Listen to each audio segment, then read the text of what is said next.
And then Moses reached out his hand over the sea,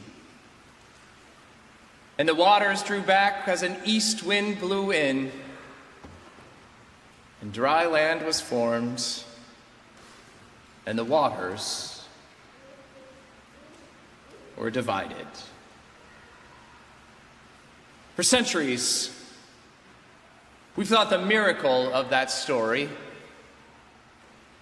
was that the waters were divided.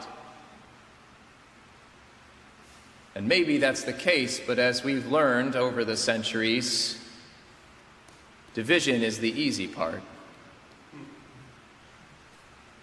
It's connecting that takes some work.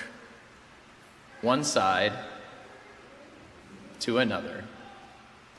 We of all people should know, after all, we wouldn't be sitting in this exact location if it hadn't been for some people who believed that in this disconnected world it was possible to find connection. We wouldn't be here if people didn't believe that it was possible that in an irrevocably divided world we could find some kind of connection. And so today, on this day in which we launched the mission trippers at the first service and we celebrate the independence of our nation over this weekend, we pause that we might celebrate the possibility of connection in a disconnected world. We pause for a moment that we might remember those who came before us in our next installment of the Hidden Figure series, of those who helped connect a divided world. By most accounts, Jesse Howley had some challenges. The son of a Connecticut carpenter, he was sixth-generation American and was known for getting into some trouble with the law. Nobody quite knows why he had to leave Connecticut so quickly, but given his history of failed business dealings and rather dubious relationships, particularly with the women of the area, we can imagine any number of reasons why he might have had to find a new home quickly.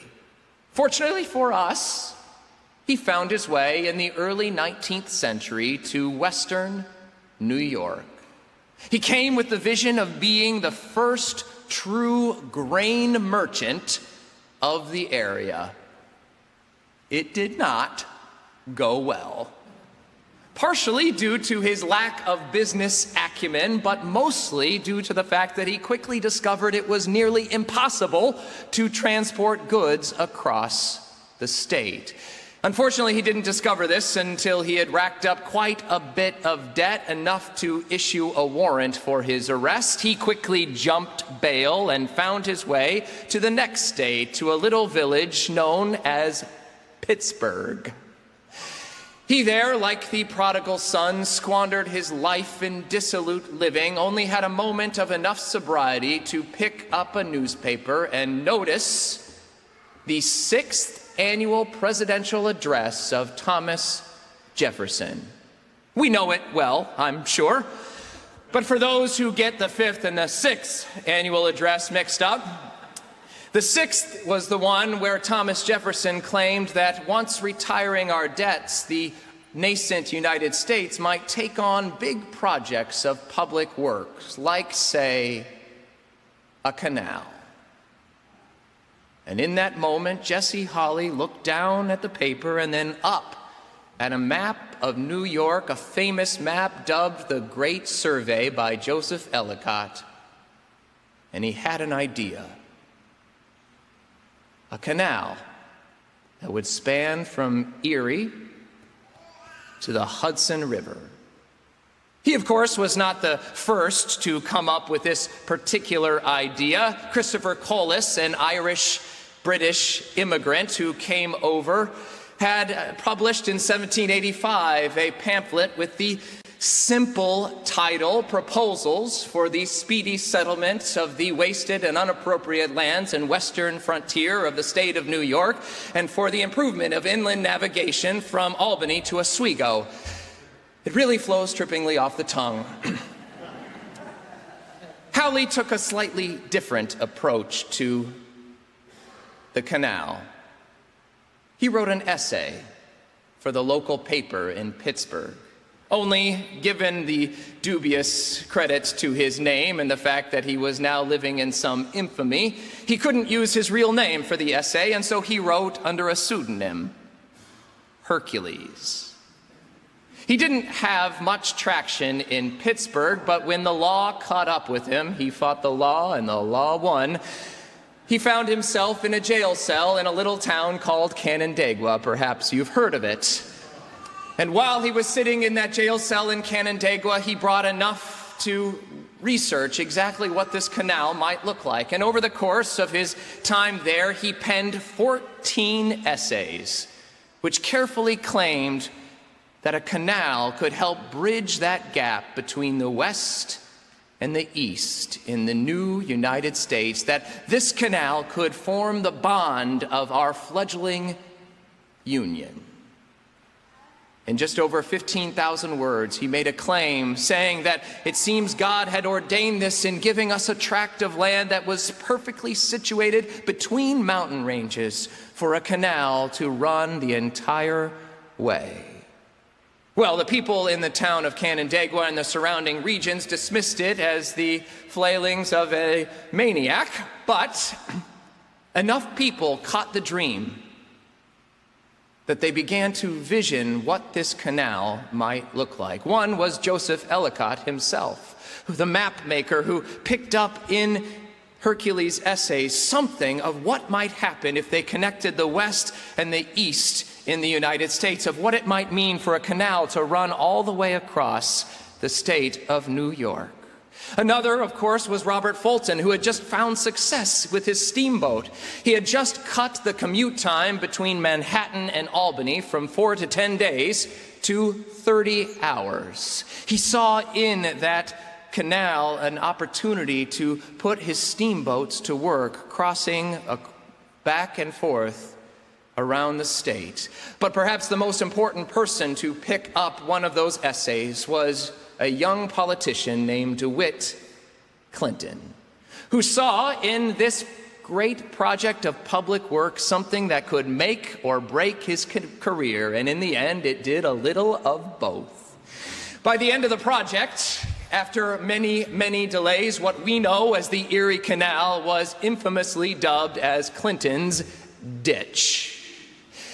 DeWitt Clinton was a lifelong politician, a mayor of New York City, a senator in both Albany and D.C., and a presidential contender, losing by one swing state to Madison, Pennsylvania, not the last Clinton to lose Pennsylvania and the presidency.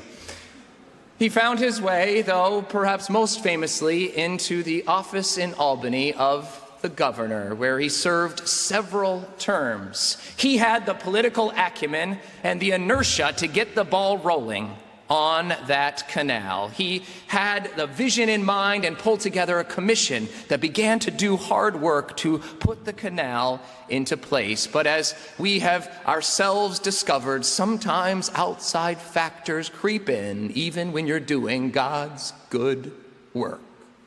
In their case, it was the War of 1812.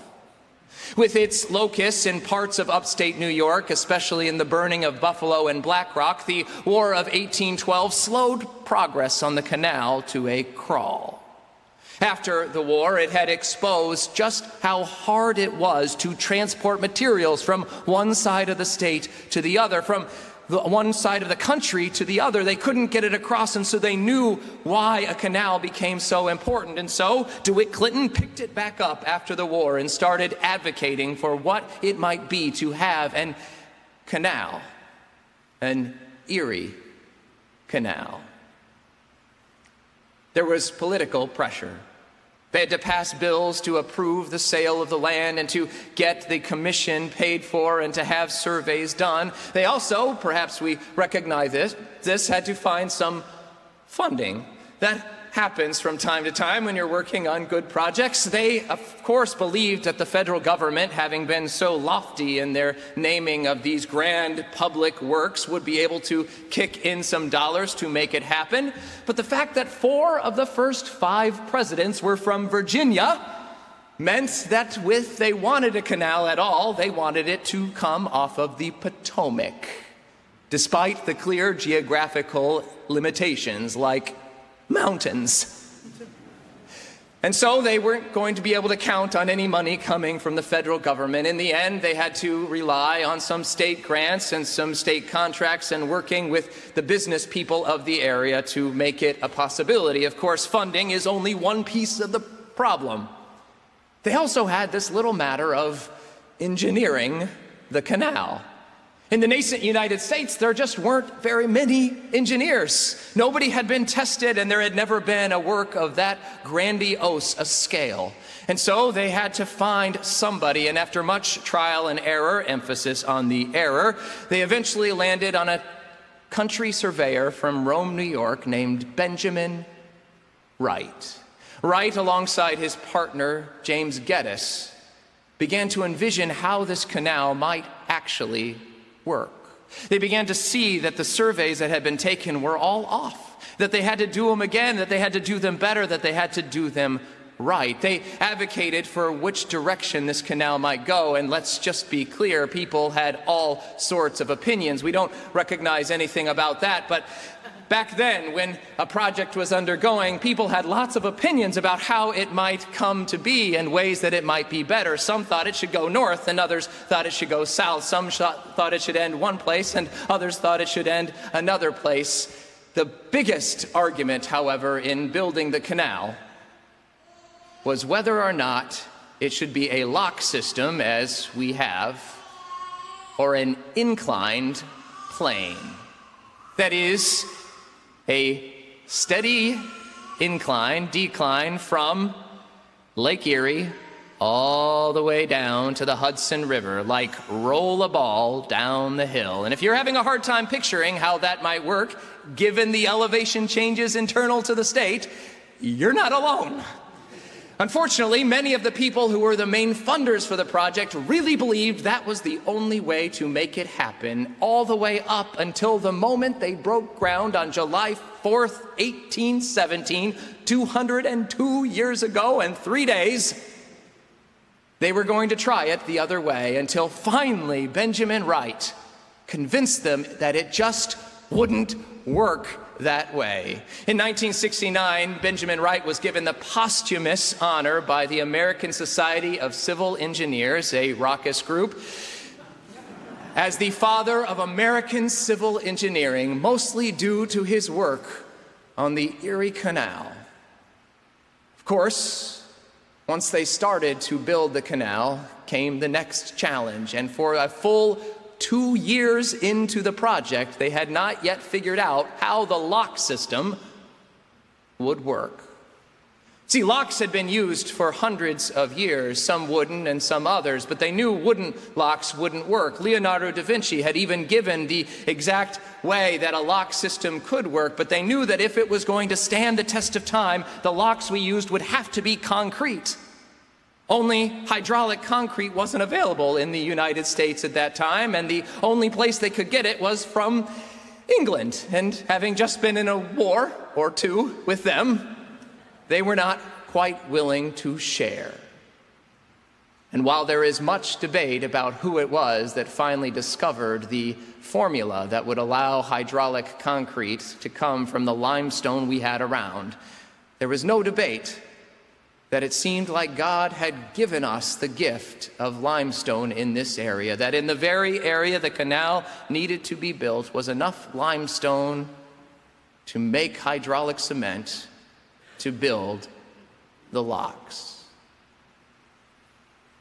It took 8 years to build the Erie Canal, all 363 miles of it.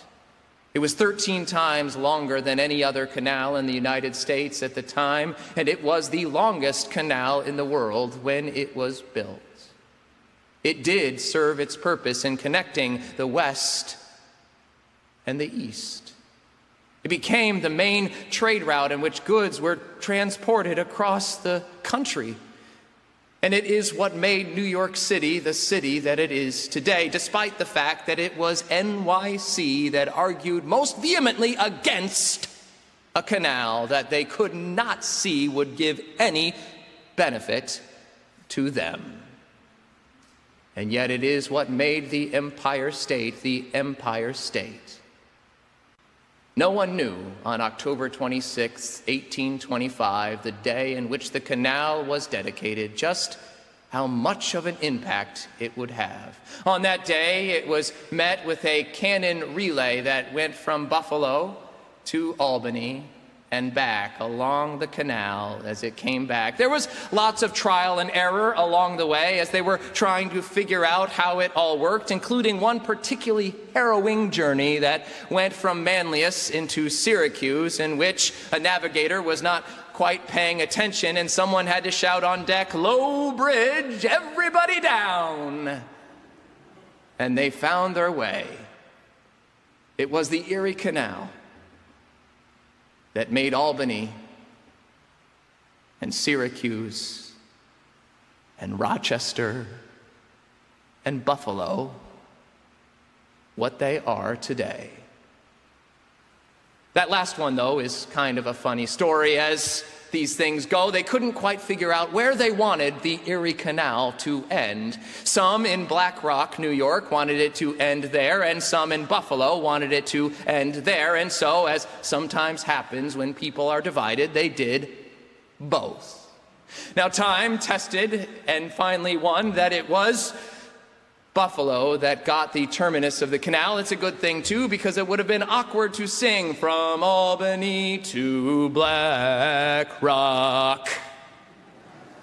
In the end, the Erie Canal stands as a testament to what it means to work together to do something good, to work hard to make something happen. We have this vision as Christians that if God is calling us to do something, all we have to do is snap our fingers or put our hand out over it and it's going to happen. But that's not the way life works. And if it does work for you that way, like I said, please let us know. We have plenty of projects around here.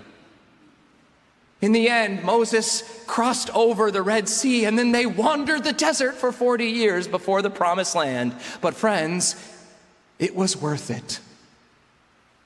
That which is good is worth good work to get there. What might we do? Whom might we connect if we work together? Some, of course, will point out that the Erie Canal, the heyday of the Erie Canal, only lasted a couple of decades. It was almost obsolete by the time that the Civil War came about. But they forget that the railways were laid alongside the canalways. And we forget that the highways were laid alongside the railways. In other words, friends, the work that we do to lay the groundwork for those who come after might surprise us in ways we never anticipated. The mode of transportation to walk along the way that God has called us might shift. But if we work hard, we just might make a path for those who come after. And they will take it to places we never even dreamed. In this world, division is easy, but connection takes some work. May it be so.